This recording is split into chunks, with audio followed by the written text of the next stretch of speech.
The views and opinions expressed in this program are those of the guests and do not necessarily reflect the official policy or position of the hosts and creators of this program. This is the Pet Buzz. This is the Pet Buzz. Freshly collected with news, celebrity pet gossip, and the latest pet trends. The Pet Buzz gives you the latest 411 on everything pet related. Everything pet related. Hosted by pet trendologist Charlotte Reed and Dr. Michael Fleck. And here's the Dynamic Pet Duo.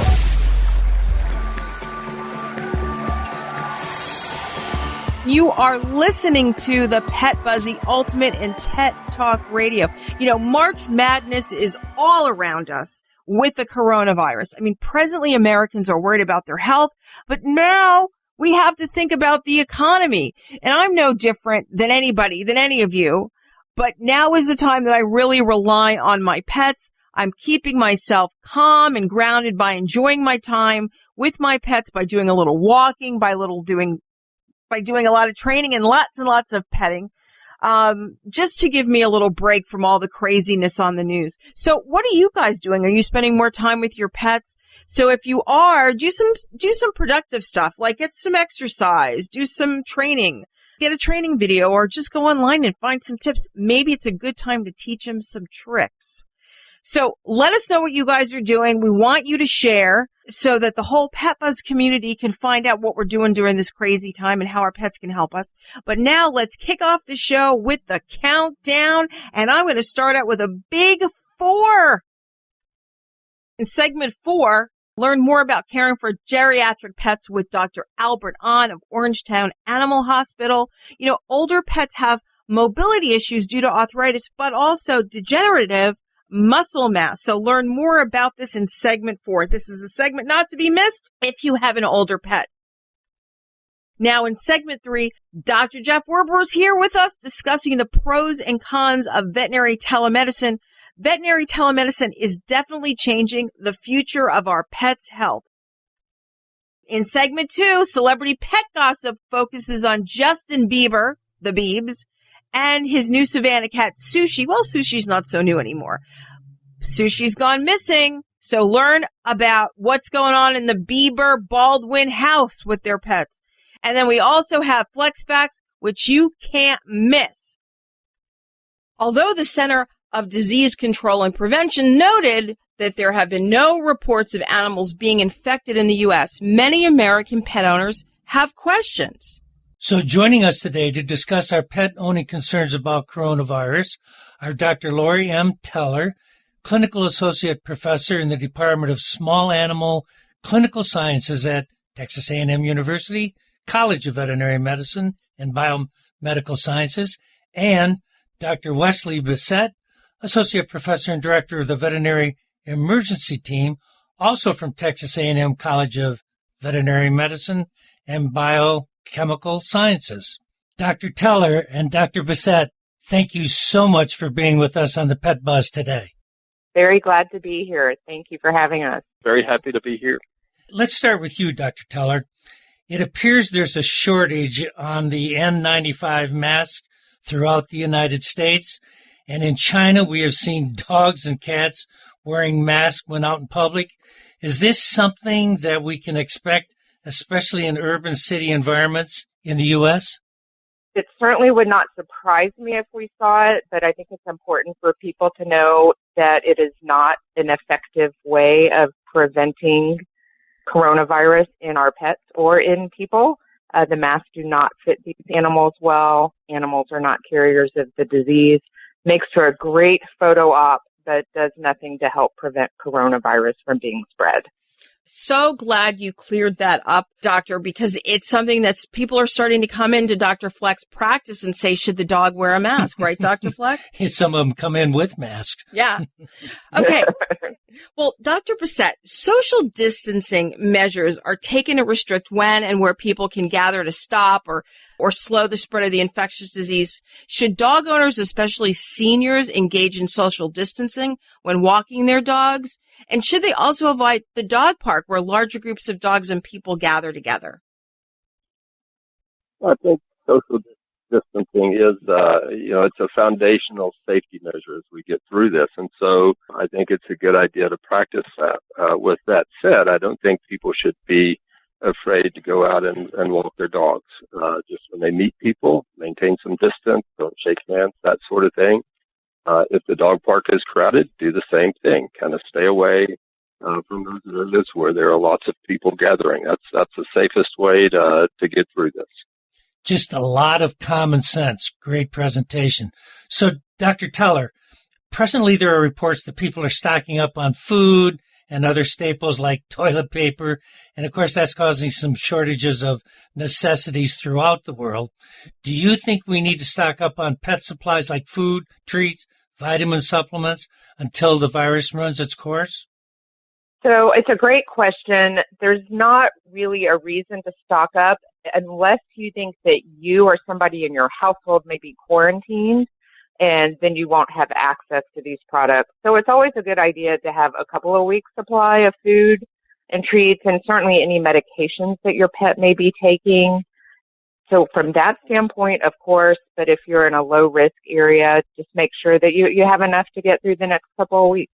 Okay, Dr. Brissett, in late February, Hong Kong's Agricultural Fisheries and Conservation Department reported that a pet dog, a Pomeranian who was 19 years of age, had returned a weak positive result for the virus. Eventually, the Hong Kong authorities said the result could be caused by environmental contamination. In other words, the dog could be picking up traces of the virus in the same way an inanimate object might. But later that week, authorities issued a new statement that the dog had since tested 2 more times using nasal and oral cavity samples, returning positive tests. Like humans, do you think that this dog was more susceptible to the virus because he was a senior dog? Well, I think the first thing is that, yes, we've had this one case where that information has come out, but at this point, animals have not been shown to play a significant role in this, either from the perspective of getting sick, catching the virus, or transmitting it. It is a new virus in a sense, so we've got more to learn. But I think at this point, I think we would know if they were a significant part of the issue. With that said, I think senior dogs, just like senior people, are more susceptible, particularly to any viruses. That's a general statement. They're more susceptible to infectious disease, particularly if they have any underlying health conditions. Thank you. So, Dr. Teller, since this is a flu season and coronavirus symptoms mimic the flu, and we believe the coronavirus spreads through physical contact, do you think we need to be careful, and this is a family question really, sleeping, Sure. hugging, kissing our four-legged family members? Certainly, if anyone in the household is showing signs of the flu, upper respiratory symptoms, acting ill, then they should limit their contact with the pet. If everyone in the household is happy, healthy, and has not been exposed to other people that have the flu or potentially coronavirus, then I would suggest keep snuggling away. Just use the common sense. If somebody is sick, avoid the snuggling. But if everyone is healthy and feeling good, then keep living your normal life.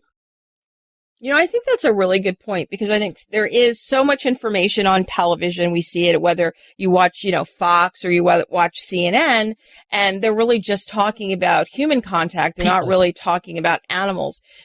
Well, thank you so much for both being here. We totally appreciate you having you here, Dr. Teller, and here, Dr. Brissett. For more information, where can we reach you guys? I can be reached at Texas A&M, and for more information on coronavirus, you can visit avma.org/coronavirus. Great. And you, Dr. Brissett? I can also be reached here at Texas A&M, and again, the AVMA, CDC, those are great places for information. Well, just thank you so much for providing all this information. I know all the pet owners are becoming very anxious, and this should help at least start giving them information to quell their anxiety. Exactly. So thank you so much for both being here. We're going to take a commercial break and be back in a flash. Up next, I'm going to fill you in on some of the hottest celebrity gossip.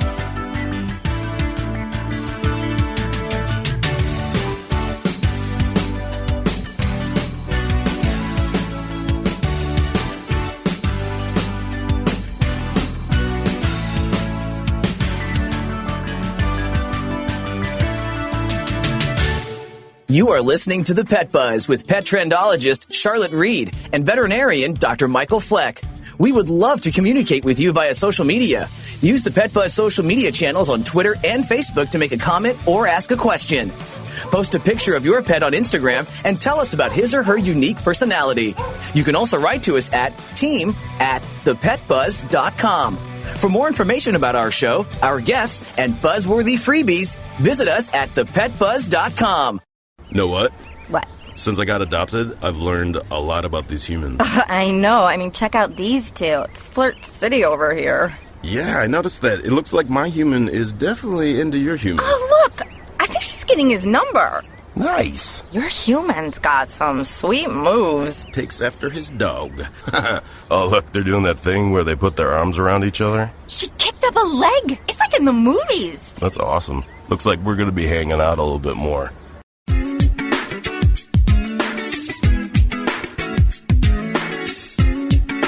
Hey, I'm pet trendologist Charlotte Reed, and research shows walking at least a half an hour every day can reduce a person's risk for heart disease and other serious illnesses. So regular walking is a great way to live a long and happy life. For most dogs, an hour of physical activity each day is necessary and will help them lead healthier lives free of disease. Walking a dog does not only have a physical benefit, there are plenty of psychological benefits for both the dog and the owner. There are so many smells, sights, and sounds in the outdoors that a dog is mentally stimulated every time he or she walks out the front door. Taking a dog on a walk will also help to solidify the strong bond between you and your animal. Give your dog some positive attention by doing what he or she loves. Take your dog out for a neighborhood walk today.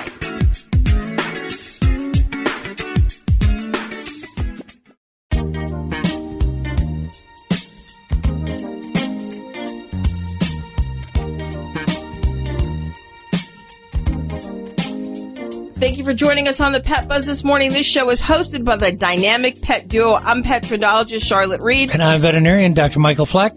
So here is the celebrity pet news.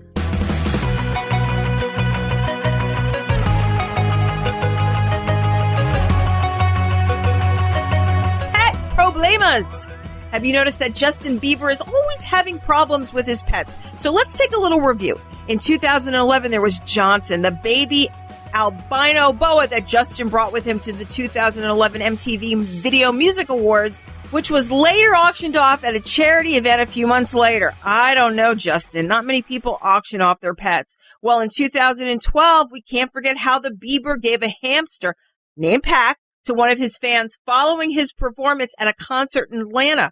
Well, don't laugh when I tell you this, but the California Hamster Association considered his gifting of the rodent as animal cruelty. Basically, he handed the hamster to a screaming fan during one of his concerts. The association reminded us that hamsters are delicate creatures that can succumb quickly to illness and death.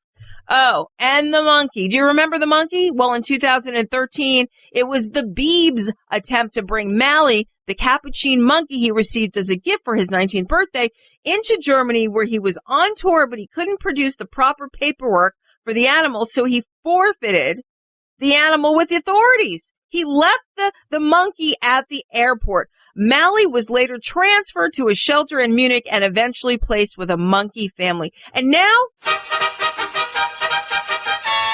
we have Sushi. She's one of his Savannah cats. There's Sushi and Tuna. Sushi went missing about a month ago, and she was found last Thursday by a former network star and ex of New York State Governor Andrew Cuomo. That's the one and only Sandra Lee. Lee found Sushi wandering in her yard, and on Thursday night called the number on the collar, having no idea the furry feline belonged to the singer.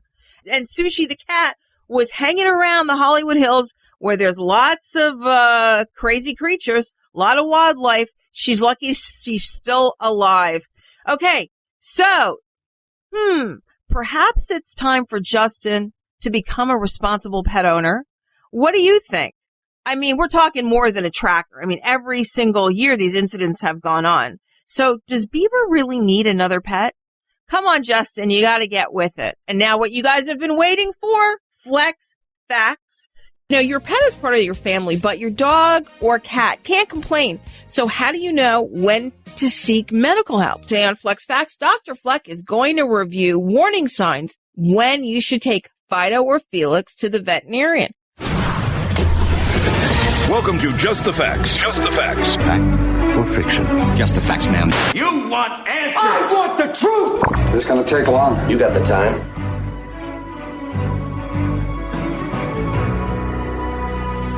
So, Dr. Fleck, I'm going to ask you, should you be worried if your animal skips a meal or two? No, probably not if it skips a meal or two. But let's take a step back. We need to talk about cats versus the canine or the dog. Okay. Because cats really hide diseases a lot more than what dogs do. Generally speaking, they're more social with us and their behavior is more recognizable. Mm-hmm. But cats can hide their illness. So as the beginning of this, I would just say that if you start noticing problems with your cat, instantly that's when you should go to the vet. Okay. With the dog, you can possibly wait depending upon what the behavior and conditions are.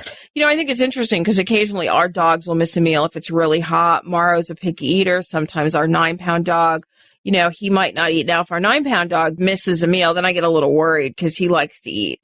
But, on hot days, but I think if you miss more than 2 meals, that's maybe a good indication. Yeah, certainly. And especially when people try to give treats along with that they know they love and they don't take the treats, that might be a good warning sign. Yeah, I think that's great. Okay. So we have a lot of overweight dogs these days. And I think that could lead to like diabetes and a bunch of other things. So what if we see a dog that's got excessive thirst? If it's got excessive thirst, you just mentioned one of the big diseases that we talk about with excessive thirst and urination, and that would be diabetes. But, that could also be another kidney problem, too. Right. And kidney disease is something that is progressive and happens with our pets. And always remember, our pets are living longer, just like we're living longer. So what kind of diseases do we express? Kidney diseases, pancreatic diseases, diabetes, etc. as we mature. So those are all warning signs as they mature. And then probably a good response is if your pet acts a little bit with behavior that's not normal as we're aging, that would certainly be an indication that. Okay, so if you find yourself, you're refilling the water bowl a lot of times, probably an excessive amount of urination. Or if you're emptying the kitty box. The litter box. And he needs to go outside more, or he's having accidents in the house that he's never had before. Right. It's time to go to the vet. If you've just joined us, this segment of the Pet Buzz is called Flex Facts, and we're talking to veterinarian Dr. Michael Fleck, my co-host and partner in life, about when it's time to take your pet to the vet.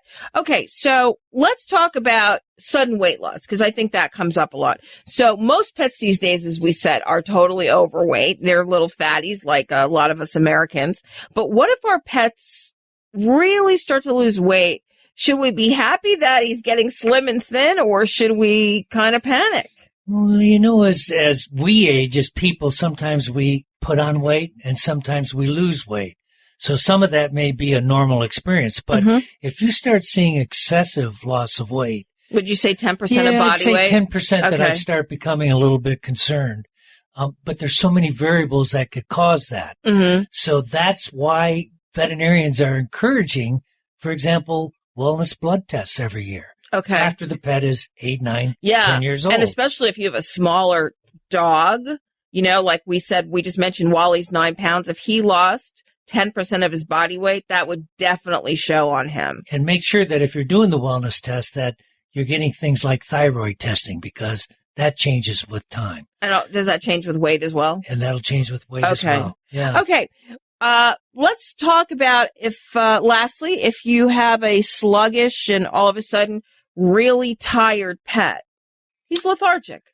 Again, we could go back to a whole variety of different types of problems that exist, and it might even be normal, just as they're aging and they want to slow down some. Could be because of the weather. It's getting warmer. And it's getting warmer. If we lived in the north, if it was getting colder, they sometimes want to sleep more too.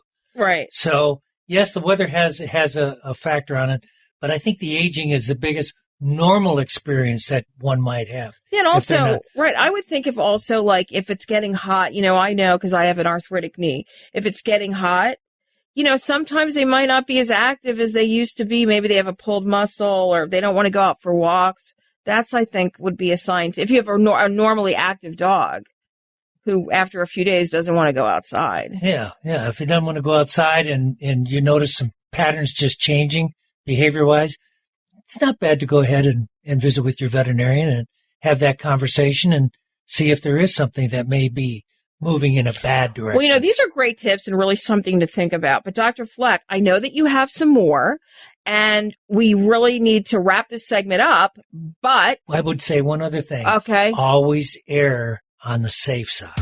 I like that. That's good. Always err on the safe side. So forearmed is forewarned. Is that right? Absolutely. Okay. So we're going to put some of your other tips about taking your pet to the vet on our social media channels at ThePetBuzz. I think that's going to be great.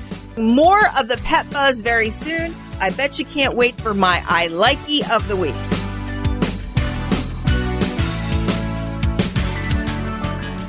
When your doctor recommended omega fatty acids as a daily supplement, he told you that they promoted better heart, brain, skin, joint, and immune system health.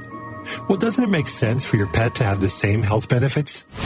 EpiPet Whole Fish Treat, an all-natural smoked fish supplement, is 100% bioavailable, bringing your pets the nutrients they need to keep them healthy and happy. We first heard about EpiPet at our local rescue shelter where our family adopted Lucy, a 10-year-old yellow lab. She was in tough shape, but we noticed within just a few days how soft and thick her coat was getting.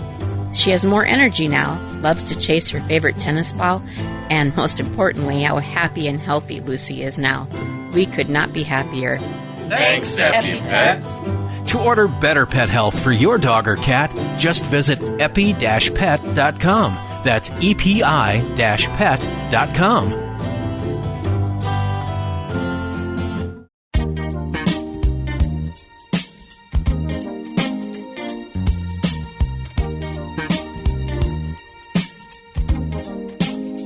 Welcome back. You're listening to the Pet Buzz, the best in pet talk radio. I'm pet trendologist Charlotte Reed. And I'm veterinarian Dr. Michael Fleck. So let's kick off this segment 3, with my I Likey of the week. That's the way it has to be, 'cause that's the way I like it. It's genius. I like it. I love it so much. I like it. It's to die for. I like it. Which is by sculptor Susan Norris. Norris's newest statue is a life-size bronze sculpture of a military dog wearing a purple heart, mourning the loss of its two-legged companion. The sculpture is entitled, "My Hero, My Friend," is meant to honor the bravery and dedication of a military service dog to its human handler, tugging at the heartstrings of the passerby. Military working dogs have gone by all manner of moniker throughout the U.S. military history, including canine corps and war dogs. In various combat eras, they served as guards, messengers, mascots, and scouts, according to the Army Book on Military Veterinary Services. This sculpture is going to reside at the Veterans Memorial Park in Trophy Club, Texas, inside Dallas-Fort Worth Metroplex.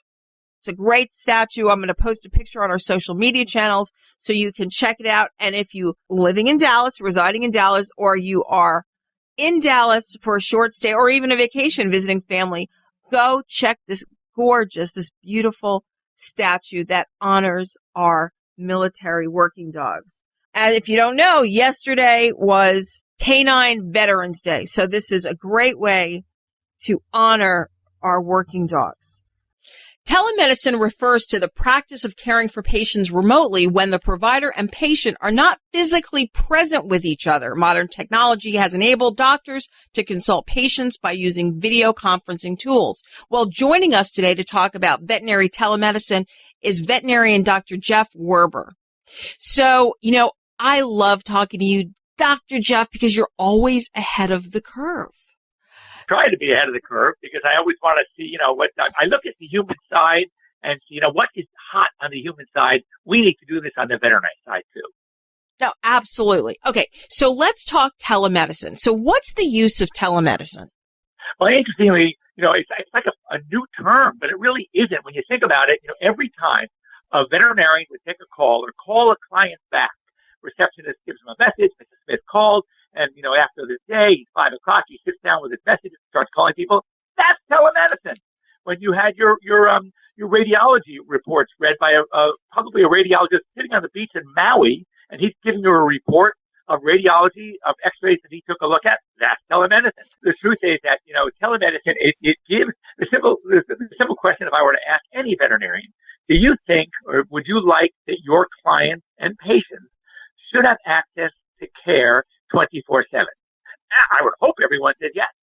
Now, Doc, would you like to be the one giving that care? They go, it's not so fast. I mean, I got a life. I got kids. I got grandkids.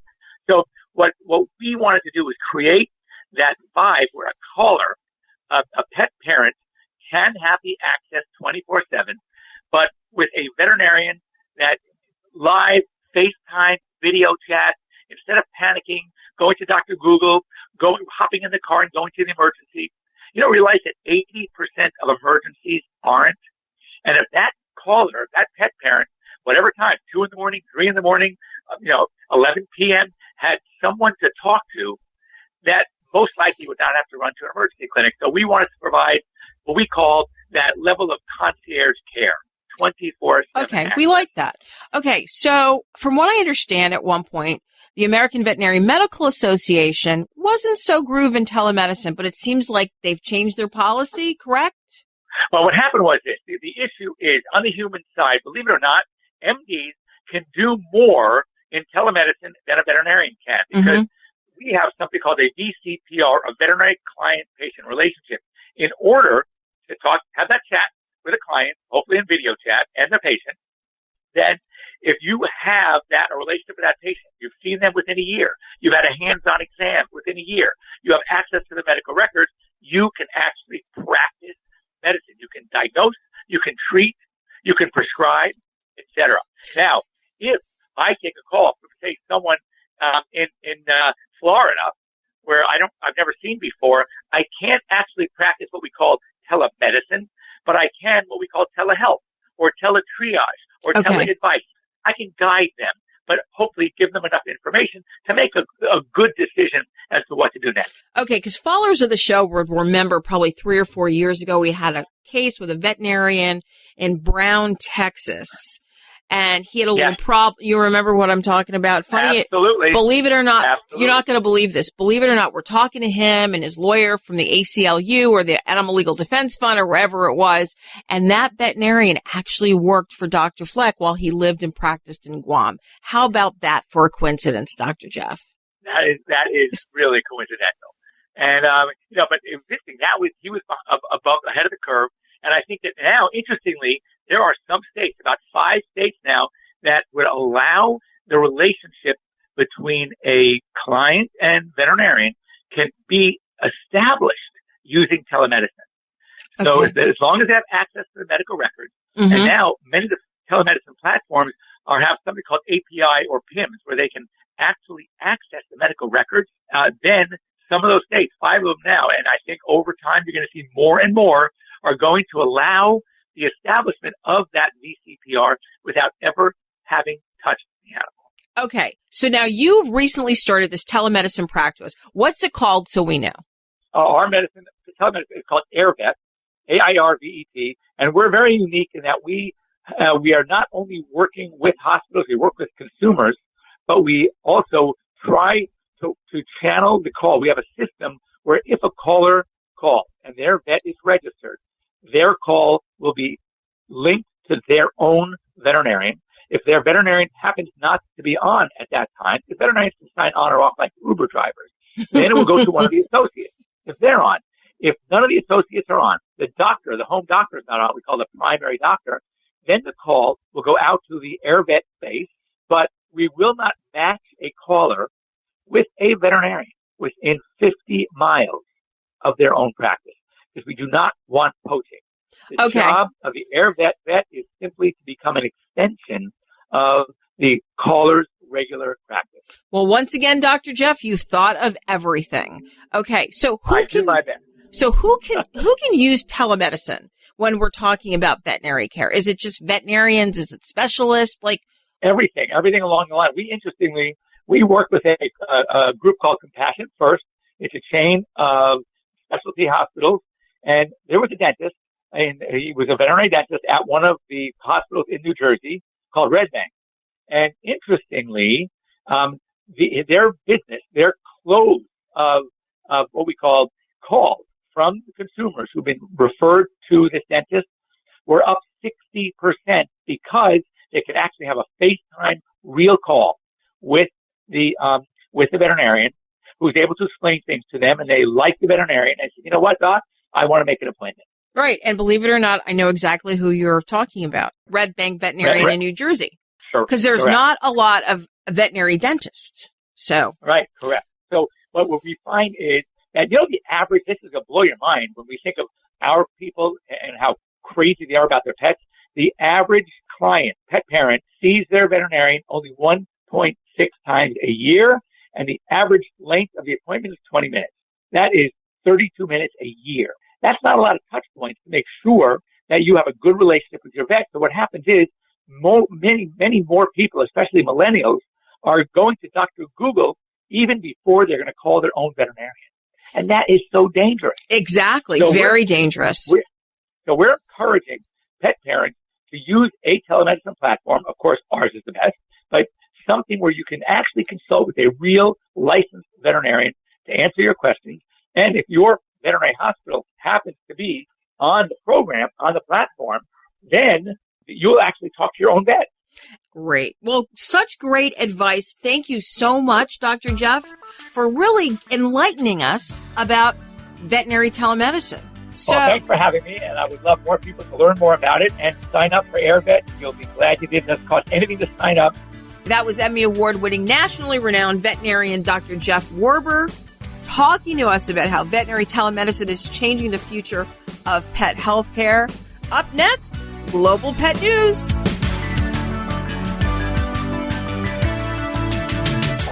You are listening to The Pet Buzz with pet trendologist Charlotte Reed and veterinarian Dr. Michael Fleck. We love to communicate with you via social media. Use The Pet Buzz social media channels on Twitter and Facebook to make a comment or ask a question. Post a picture of your pet on Instagram and tell us about his or her unique personality. You can also write to us at team@thepetbuzz.com. For more information about our show, our guests, and our buzzworthy freebies, visit us at thepetbuzz.com. I want to be a contender. I want a warm belly to sleep on. A big house. How do I look? Do I look good? I want to play hard. My nails done once a month. I want a home. I just want a home. I want someone to love. Last year, more than 30,000 companion animals came to us without homes. 20,000 of them were felines. Let's make some homes. A person is the best thing to happen to a shelter pet. Be that person. Adopt.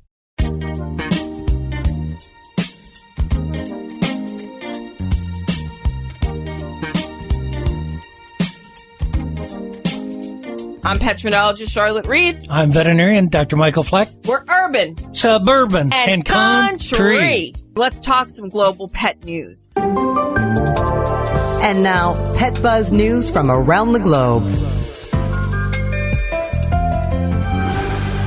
It's a story that takes place in Michigan, and I have a purpose for telling you guys this story. So Chris Gibson met Simba back in early March 5th to be exact, when she let her dog out of the back door of her Mount Morris Township, that's a Michigan home, and saw this very gentle Presa Canaria, or Canary Mastiff, which is native to the Spanish Canary Islands.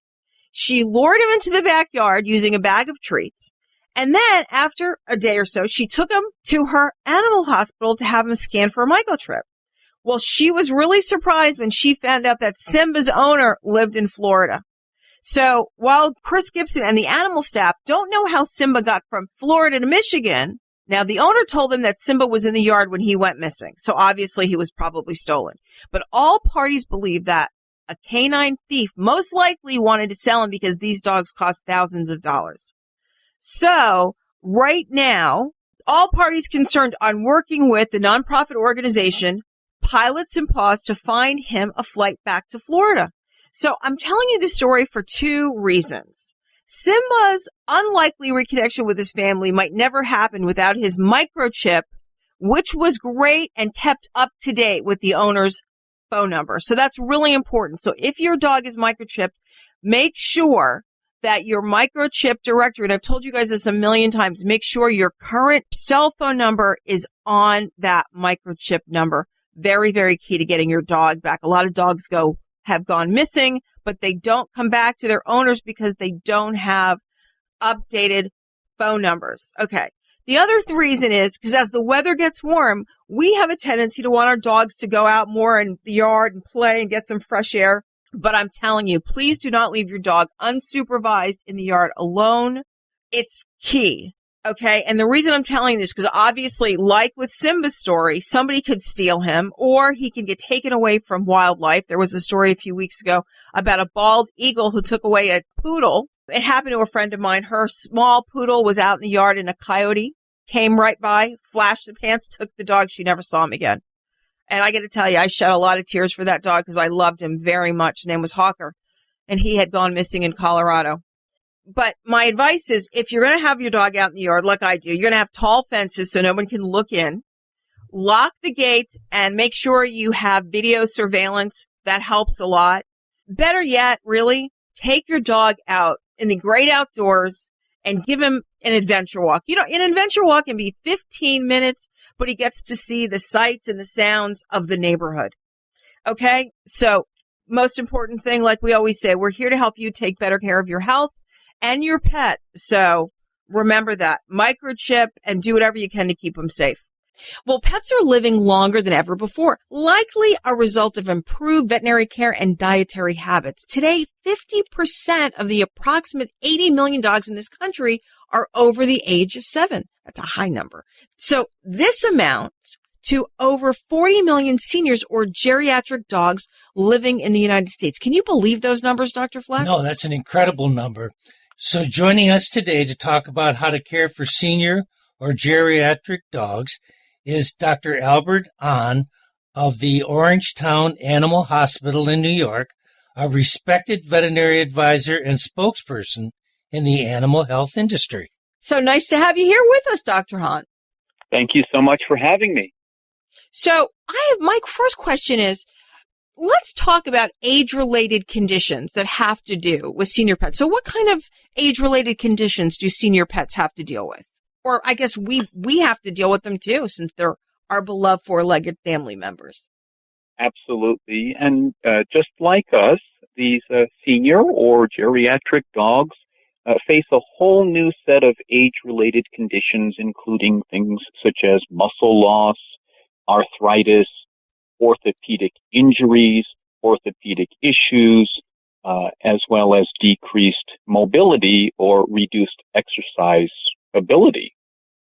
So let's talk about caring for senior dogs, because we have two senior dogs. We have Ty and Thames, both English toy spaniels. Ty is 13, Thames is about 14 or 15. So, share some tips with us. What do we have to be aware of? So when you're caring for geriatric dogs, you want to make sure that they are not gaining too much weight. But there's also the flip side. You want to make sure that there isn't some insidious reason for them to be losing weight. You want to make sure they have a good exercise program. I like to recommend that senior pets get to the veterinarian at least twice a year. And in some cases, if a pet has a serious underlying medical condition, they may wind up going to the veterinarian several times a year, depending upon how frequently they need to be reevaluated. Boy, I echo that recommendation. It's just so relevant, particularly with our pets that have, arthritic or lameness problems as they age, or with the heart issues. It's really important for us to help the pet owner be able to monitor that pet to give it a quality of life for as long as we can. So totally agree with you, doctor. So what innovative products can we find that can help us alleviate age-related issues with pets? One of the new products that I'm particularly excited about is a product that contains a bioactive material made from fertilized egg yolks and has been clinically proven to help rebuild lean muscle. particularly in older dogs. This product is made by Myos Rens, and the name of the product is called Fortatropin. And by using a product like Canine Muscle Formula from Myos Rens, we can reverse the loss of that muscle, and by helping to maintain good muscle health in our older patients, we're going to also help them be able to walk longer for a longer period of time and generally maintain better overall health. And I would think posture too, right, Dr. Fleck? Because think of Thames, for example. You know, his back legs are a little weak, so he seems like he's always kind of curved over, right? I have to laugh because I think of myself as well as Tim's and the other aging pets. We get kind of bow-legged, don't we, in back? Well, you're kind of old, Dr. Fleck. Oh, so. I forgot about that. Yeah. You know, I think it's important. I'm glad we talked about these products because so many times we offer advice, but when people are looking for an over-the-counter or a product in the pet store, they don't really know what to get. So let's talk about some other products that can help us, like, alleviate age related issues. I mean, for example, I have a friend, and you know my friend who has Kathy, who is the Great Dane Callan. You know, I've used him on Fox and Friends a few times. So what else do you recommend? Something similar to that? Well, from my perspective, helping to maintain good mobility in older dogs is critically important. So when you look at the joints, particularly with arthritic dogs, helping to maintain good joint health is as important as maintaining good muscle health.